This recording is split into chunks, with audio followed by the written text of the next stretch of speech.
Chapter 11 Determination of Price and Output Under Perfect Competition का ये तीसरा क्वेश्चन है.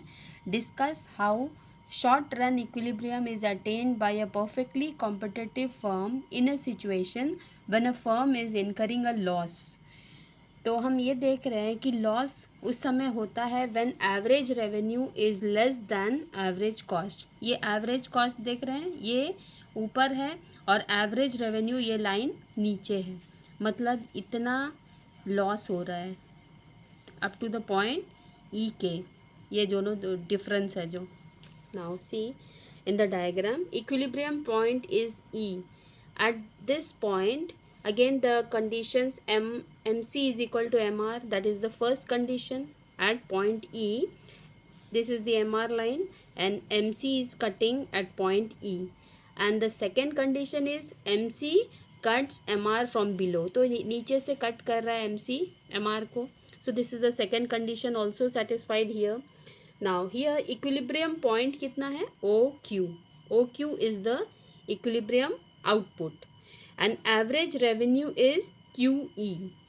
ये revenue के साथ में कितना टच कर रहा है देखो. average revenue is EQ और you can say QE and average cost कितना है? ये ज़्यादा है cost. E से ऊपर जा रहा है ये लाइन cost. मतलब QK. QK is the average cost. तो लॉस कितना है? ये दोनों का डिफरेंस QK, ये रहा QK माइनस QE. मतलब EK, ये जो गैप है इतना, that is the per unit loss.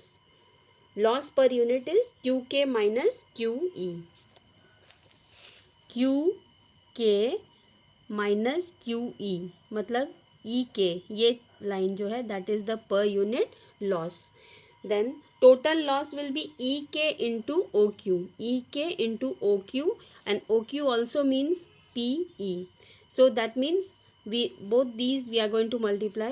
See, total loss will be EK into OQ, or we can say that this area PEKT, that is the total loss. Now this is the smallest loss a firm can incur under the given price cost condition if it is to produce at all. Now in this situation अब क्या tendency क्या होगा? What is the impact of this? Firms would have a tendency to quit the industry to go in search of normal profits elsewhere, but in short run they cannot do so. Thank you.